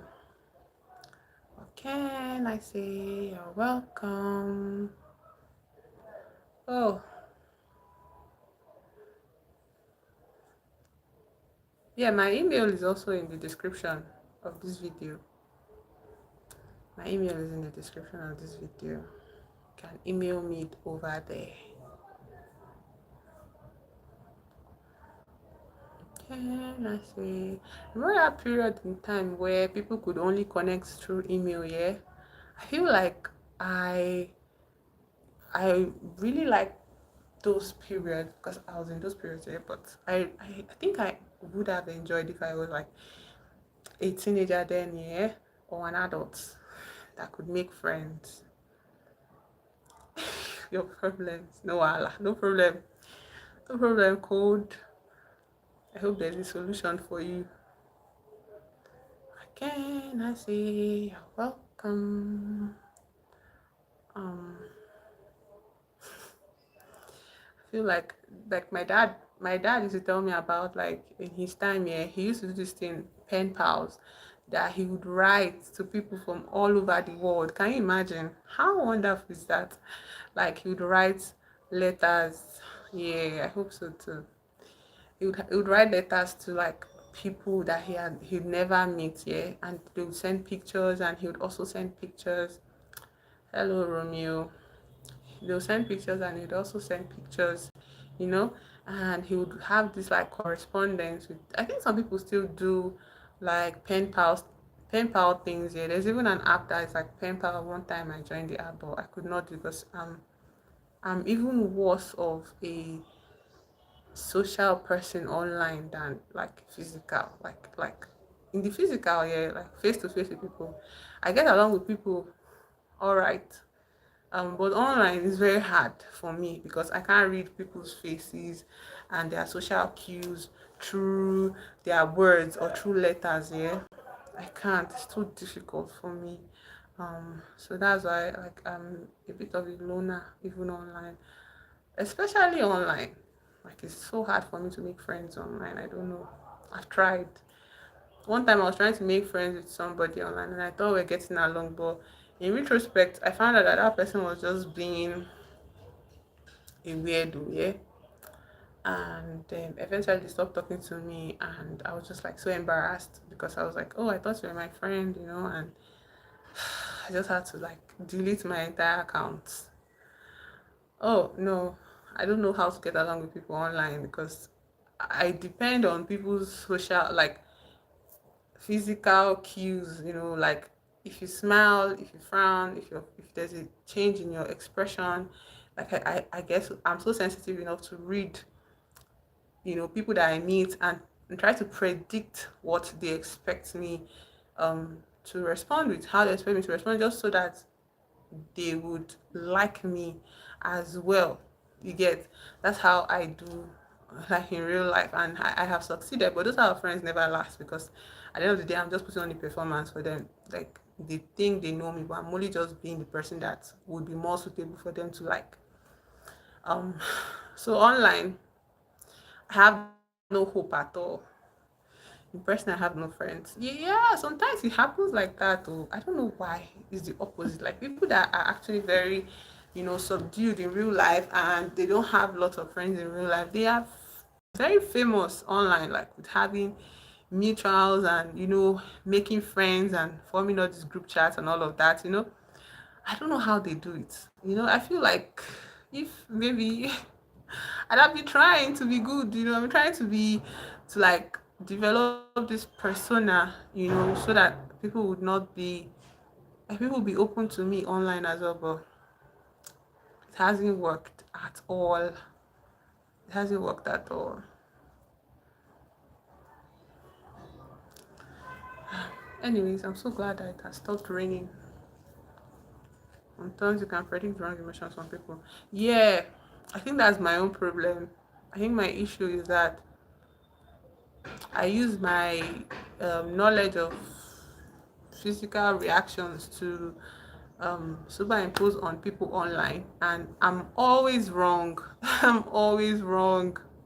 I've deleted so many accounts online here where I might be getting along with a group of people, like a community, for a while, and all of a sudden, I just noticed that nobody's talking to me again. And I know maybe something I did, and nobody wants to tell me what I did, or nobody cares enough to like tell me, oh, this was weird, or why did you do? They just isolate me, and I'm like, where's everybody? And nobody talks to me, and then I have to delete my entire account from that space. Like, so many times I've experienced that. So I've given up on online friendships, to be honest. Like, I feel like they just don't go with me, you know. But real life, I'm rarely ever wrong with people and their emotions. Yeah, rarely, rarely, rarely wrong. I just know how to make. But I feel like now, in this point in my life, I don't want to be somebody's mind reader. I don't want to be somebody's I don't want to play into people's expectations of me. You get? I always want them. I want to always put myself, like my real self, forward instead of, anticipating somebody else's needs, somebody else's expectations of me. So that's why right now, physically, I don't have friends in real life. Yeah, like new friends. The friends I have are friends I've made a long time ago. They're still my friends. Yeah, but I don't have friends like that. Yeah, because I'm very careful.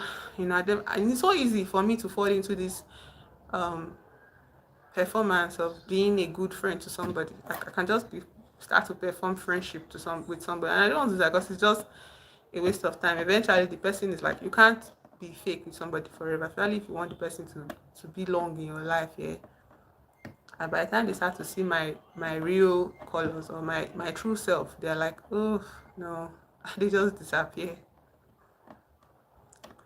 It's exactly hard to trust people. Is it? I don't, like I said, I don't think of trusting people. Maybe that's another thing that is very simplistic about me.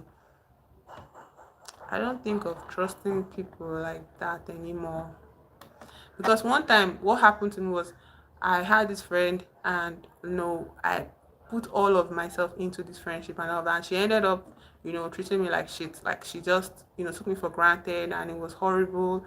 And um, one day I was like, you know what, enough of this friend. I'm going to cut you off. And then I cut her off, without even explaining anything to her. She knows what she did, whatever. I cut her off. And then I was like, I'm going to be alone, you know? And I was alone for a very long time. And then I moved to a different place, and my neighbors, I was very worried of them. I was very careful with them. I never smiled too much. I never encouraged conversations until one day one of them was like, oh, please help me with my studies. And I was good with that thing, and I was helping her with it. But because I had already like set up this icy cold barrier between us, even when I wanted her to like be free enough to like, you know connect with me and be free with me, like, I could not cross that barrier. It was just too big. I'd already set it up. So I was like, I regret not, I regret not just allowing myself to be free with this person, because I wished they were more present in my life, because they turned out to be a very simple-minded person. They're straightforward as hell. Like, they didn't mind word, they didn't lie, they didn't pretend, you know. And they took what I said seriously. They didn't undermine my ideas and my feelings. So I was like, why did I now set up this whole barrier? So, and also I got the feeling that she was trying, to also um be close to me, and I just regret it because at that period I had to leave the environment, so I just like I just took her number, sha. So what we just do now, we just say hi online, and that's all.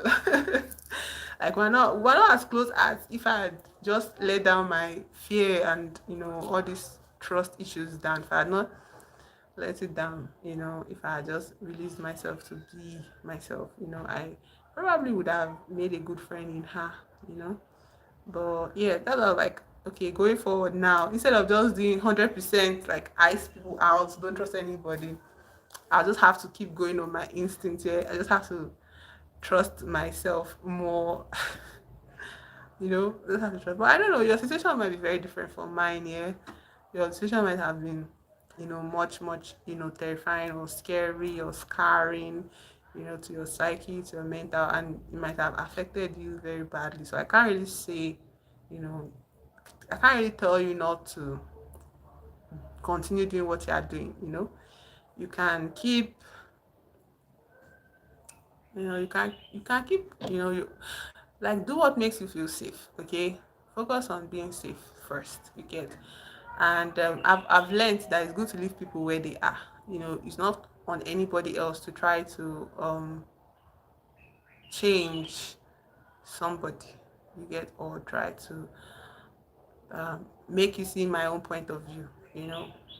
It's not on me to do that. Yeah, because the world you live in is different from the world I live in, okay, or the world I'm coming from. Yeah, so yeah, just leave people where they are. But for me personally, yeah, that's my own conclusion, that instead of missing out on wonderful people, exactly, that's just your thing, yeah, and it's comfortable for you, it's okay for you, that's fine, that's fine.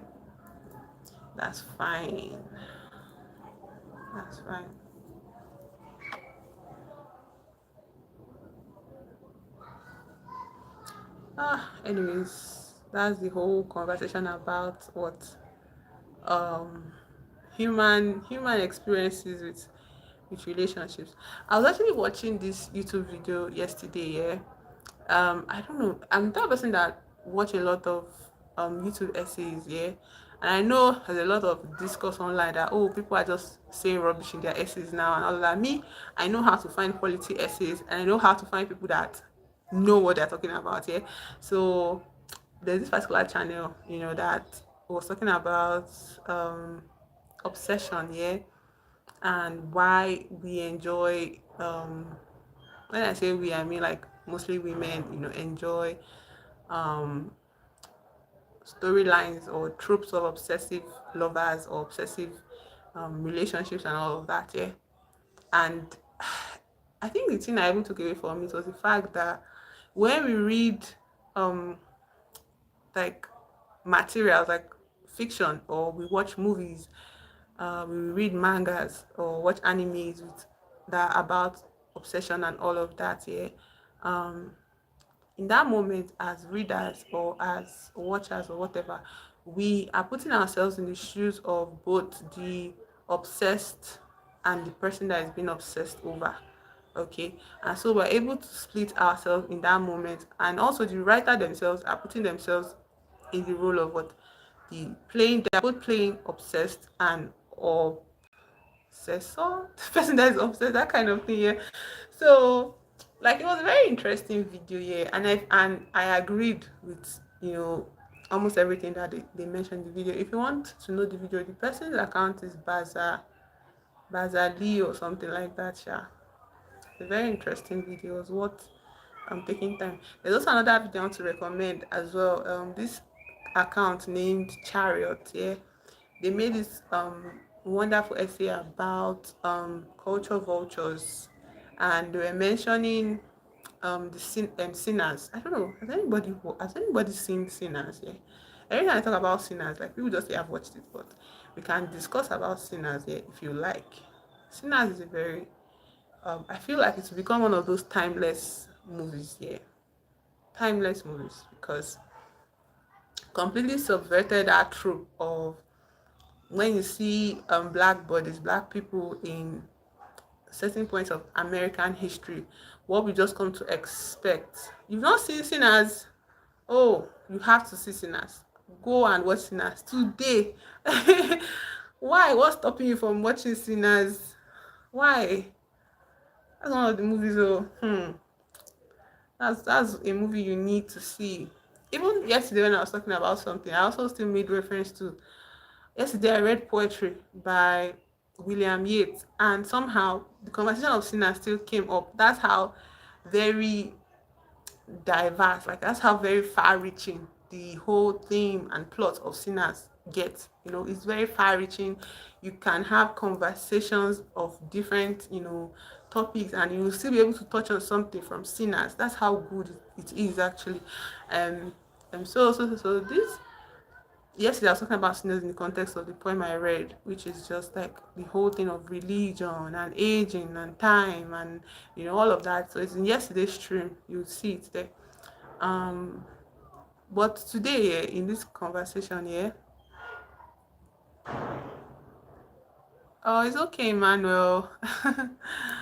It's okay, Emmanuel. It's okay.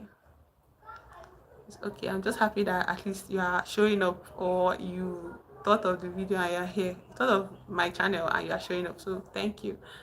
Hello, Wave Rider. Welcome to the chat. Welcome to the chat. Hello, Wave Rider. Hi. Hi.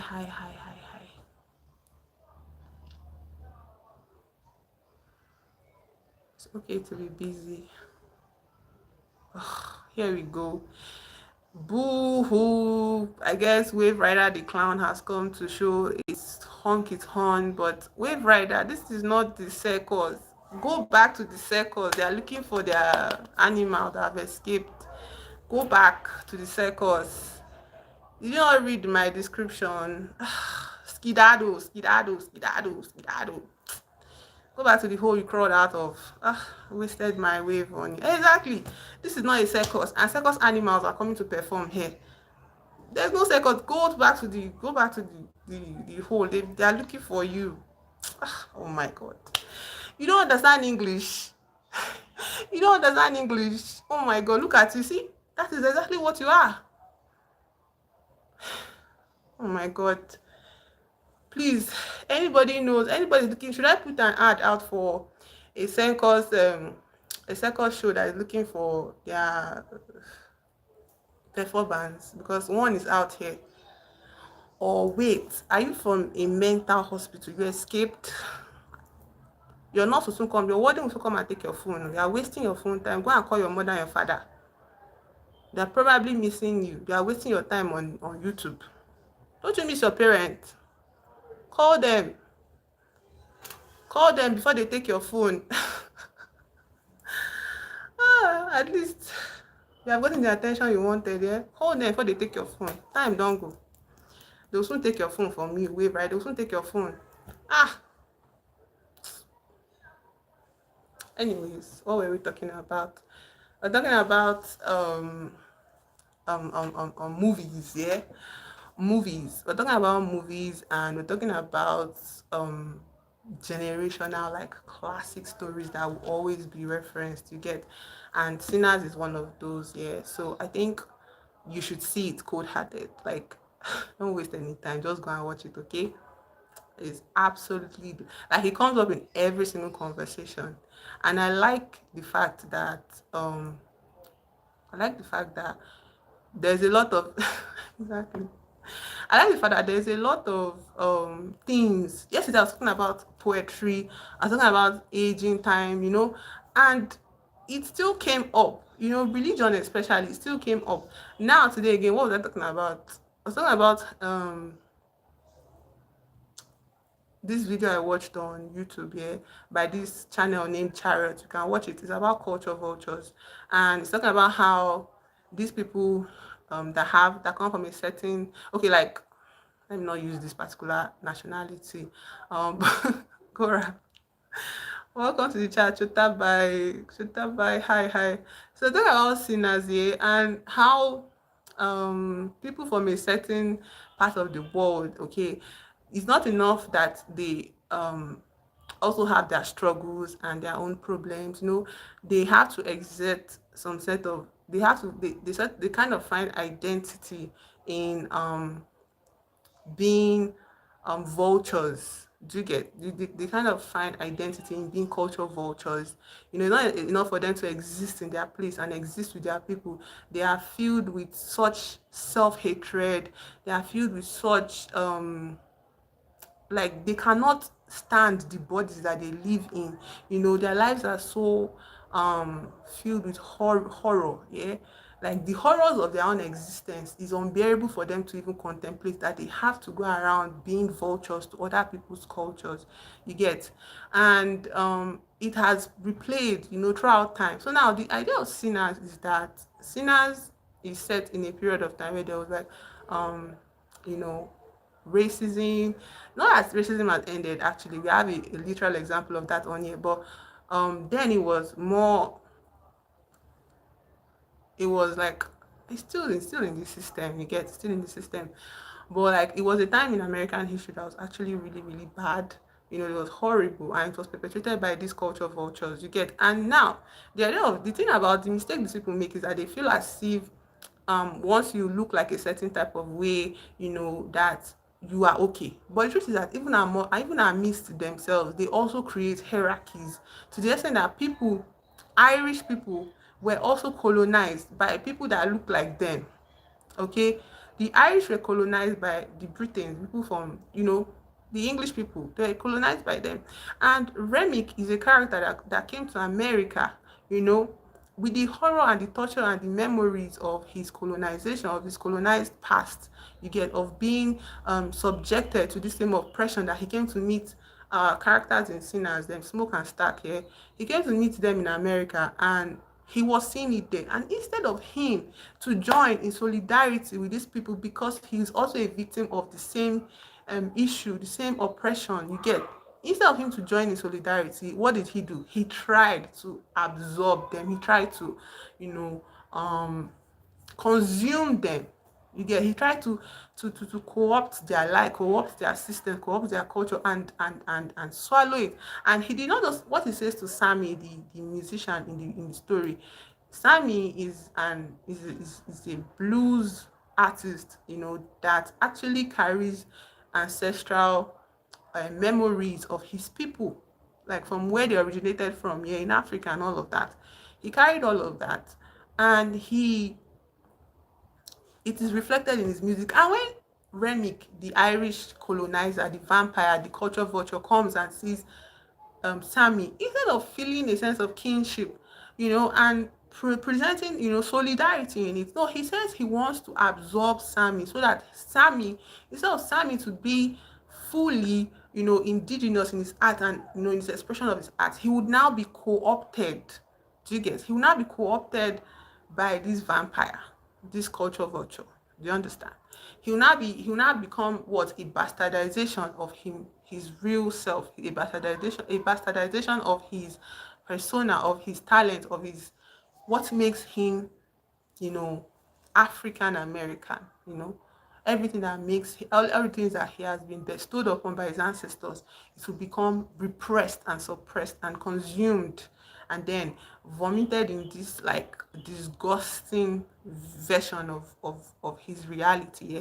It will now become Irish. Do you understand? Like, and it's just interesting. It's just a show, because it's like somebody that lives in a, like, supposedly does not live in mud roof. Somebody so I'll narrate Sinners maybe if I can in this time frame. Yeah, someone that supposedly does not live in mud houses, someone that does not live in a tree, someone that lives in a country that things are working out for them, you know, cannot still find a level of satisfaction in their lives. Do you get? They still feel bored. They still feel like there's nothing good going for them. That they have to go on public platforms and try to like assert some type of um you know, some kind of superiority, as like it's so interesting. And I think it's a reflection of how sick their psyche really is set up. You know, there is a sickness, a generational level of sickness in their psyche, that because they have set up a system that puts them front and center, they cannot even, you know, begin to address the sickness in their psyche Okay, they take it as a rite of passage to be, nasty individuals. They take it as a rite of passage to be, what do you call them, hecklers. Do you get noisemakers? And it's like, when you do this now, your sickness persists, your dissatisfaction with your life persists, your life gets even more depressing and much darker. Do you get? And it's like, why not ask yourself why you feel the need, to be in that, like, why do you feel the need to express yourself in this way? you know why do you feel the need to express yourself in this way? Why are you so, why is it so hard for you to live a life, where you are just the only one in your world? Like, you're just the only one in your world, just like, existing. You get? Why is it so hard for you? And for the reason that it's hard for you, it's going to be hard for you, your generations to come. But unfortunately, the world is going to evolve past you. Okay, you're not going to exist forever. You're going to be wiped out. You're going to be wiped out because there's no need for you anymore. Okay, and on that note, let's focus on something better, which is what, sinners. So my chotabai says that I should I should not why I want you to narrate sinners, but like, you can also watch sinners, when you are free, because I wouldn't want to spoil, anything about the movie. I don't spoil anything about the movie, yeah. I don't spoil anything about the movie. You understand? But like, one thing I like about sinners, yeah. Number one, smoke and stack. Smoke and stack, yeah. Or stack and smoke. I like them.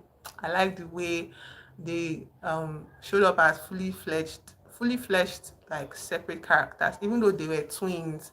And they were so twinish because I don't know if you, like, everybody should know a twin by now. Like, everybody should have come across a twin by now, yeah. And the thing about twins is that they are different human beings, yeah, but they somehow have the same, or let me not say the same, but they allow themselves to have this, you know, view of the world, that is very similar, that can almost look like the same, but they're not really the same. And in sinners, there's a lot of differences that comes up, in Stacks and Smokes ideology. Whether na kido, whether na adult, feel different, you cannot tell the difference. Whether they're a child or whether they're an adult, you can't tell the difference. They just exist as this scourge of the earth, you know. It's just who they are.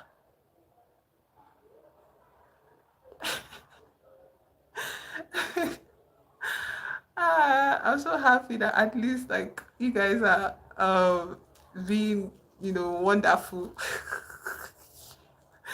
How the hell, it's obviously in the page, like, they're just a scourge of the earth. They're just a scourge of the earth wherever they go. They're just a scourge of the earth. um um um um um um Also, there's not even plenty people on the stream, so it's not as if there's any form of whatnot. And that's not the whole thing. Let me just remove. I don't know. That's why I want to have, like, mods, yeah, like people that would come on my channel and just um kind of control all these hecklers. You get? Like, if somebody just starts showing up, people, I don't have mod. Will you be a mod, good hearted? Gora, will you be a mod? Because I know you. Gora, I know you. Will you be, but you're a student now. You might not be able to show up all the time I'm on live here. So I don't want to put that burden on you. I don't know. My subscribers are not even much safe, so I don't know if I can make um cold hearted. Will you be a mod? Just to put that burden on anybody. You get? I don't know. I feel like maybe by the time I have, like, more people in my subscribers here, maybe some people might be able to, avail themselves to show up as moderators. But if you want to be, Gora said, do the ban him. I have. Thank you for calling me Didi. Oh, that's so nice. Yes. So I don't know. Somebody like if I want to select a more like moderators here, I don't know if I should wait until I reach like 300 subscribers. Maybe then I'll be able to like have people that are willing to show up to moderate my lives, because the way they are is just like so so weird. Yeah, yeah, yeah. It's okay, Gora. You're even too. No, I cannot do that to you, my dear. I cannot do that to you. Don't worry, don't worry. I won't do that to you, my dear. Don't worry, don't worry, don't worry. I won't do that to you. You're still very busy and your life is going on. So don't do that. I wouldn't expect that of you. But I'll just wait, Sha. I'll just keep looking around. Maybe when I get to like maybe 300 subs or 400 subs, I will ask for people that are interested in being moderators on my streams, because these people are so, it's not even as if they're not even like, they're just, their own is just to come and be saying things about, that's the only thing their brain can think of. That's the only thing their brain can think of. Their brain that did not develop past what I don't know. That's the only thing their brain can think of.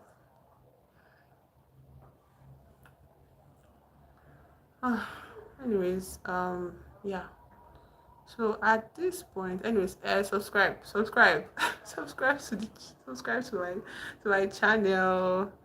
Will you be a moderator, Code Hearted? If you will be a moderator, I'll appreciate it too. Let me set you up as a mod. Why do you? I have to ask questions. Let me do small interview here. Code Hearted, why do you think you deserve to be a mod? Also, I want a neutral moderator. Yeah, somebody that is not going to like somebody that's just going to like be serious about moderating, clowns and all of that showing up on the stream.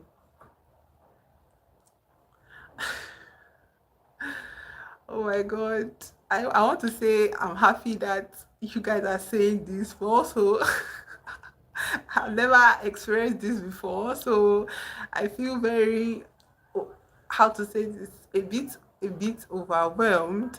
Why won't you call me Didi? Better call me Didi, Gorav. Better call me because you are my chota bye. That is even good. You should be calling me Didi. Yeah, tell me why you deserve to be a moderator. Okay, you say you have to protect me. Okay, okay. So I come on live streams every day, and I don't have a set time of coming on. So I don't know if how you're going to be alert that I'm on stream. Yeah, you have no siblings, Gorav. Why? Sorry, forget that. Scratch that. Why did I ask that of question? That's so silly. I thought you told me you had two brothers, or it's not you. I think it's somebody else that told me they have two brothers. Okay, it's not you. It's not you. Manali and pleasant. Thank you, cold-hearted. Thank you. Gaurav, I did not know you didn't have siblings. Oh, don't worry, I can be your sibling. I can be your sibling, your Didi. But Gaurav is very busy right now. Gaurav is in school and all of that, so I don't want to put that on him. Okay, so let me set cold-hearted as a moderator.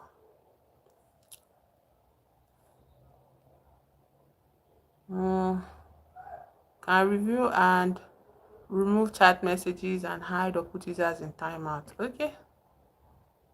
Oh, go away. Go and study. Go and study. Sorry for keeping.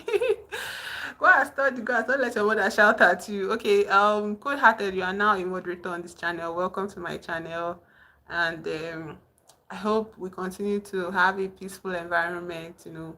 In our combined efforts, and animals like that don't make it to my chat or have a place in my chat again. Okay. Yes, thank you so much for being choosing to be a moderator. I want to shake your hand. You also want to be what I hello Munie, welcome to the chat. Yeah, I like this blue. Okay, moderator. Oh, Gora, we are busy now. Hello, Mune. Welcome to the chat. Cold Hearted is now a moderator. Everybody welcome him. Let me give you a handshake, Cold Heart. Welcome to the job. Although it is unpaid, but thank you for availing yourself. Don't worry, Gora. One day you'll be a moderator. When you finish secondary school, if I'm still on stream, when you get into university, if I'm still on stream, I'll appoint a moderator. But you are so busy now, so I can't do that to you. Okay, you have to focus on your school. I'm so happy. So this is what it means to be a moderator. Your letters come out in blue. I'm going to also, I wanted to make, there's one of my other subscribers, Raji, that I would have made a moderator, but Raji is also very busy. And Raji has not been like very present a lot. So I guess, um, yeah. But anyways, I think I've achieved something wonderful. I'm fine, Munye. I hope you are good. I think I've achieved something wonderful today with today's stream. I was able to talk at length about this book I enjoyed that I'm reading, and I've also assigned somebody to be my moderator. I'll not be a good moderator, but he's 15. He's way too young to always show up for live streams. Do you understand? Like his schedules are, out of his control. He has assignments, schoolwork, his parents, all of that, and I don't want to put that on him.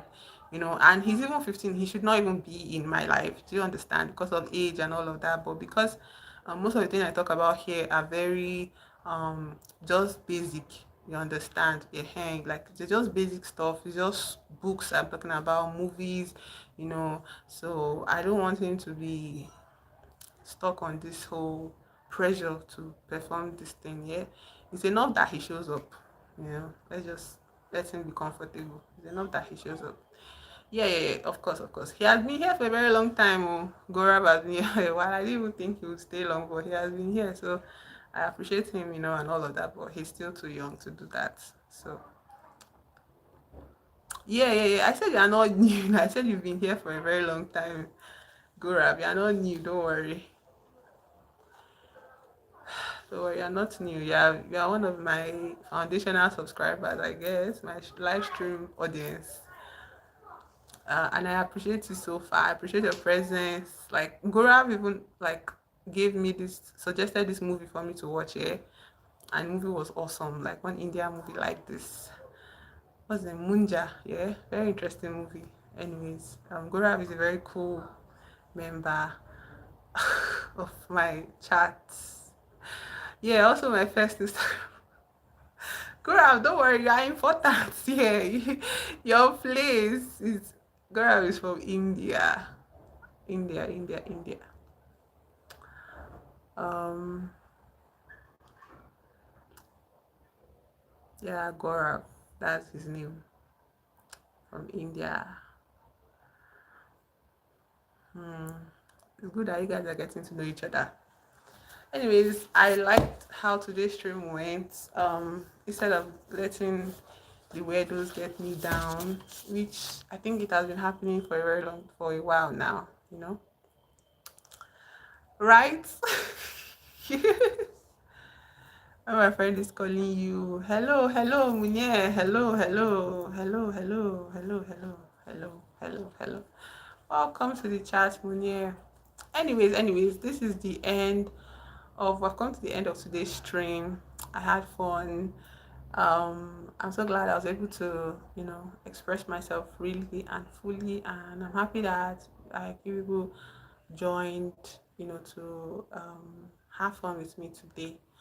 I hope we continue to have even more fun in the following days. But the thing about October is I feel like I might be busier this month than last month. So I'm not sure. I just don't want to promise and like every day showing up for stream. Yeah, but I hope I'm able to still show up every day in October as usual.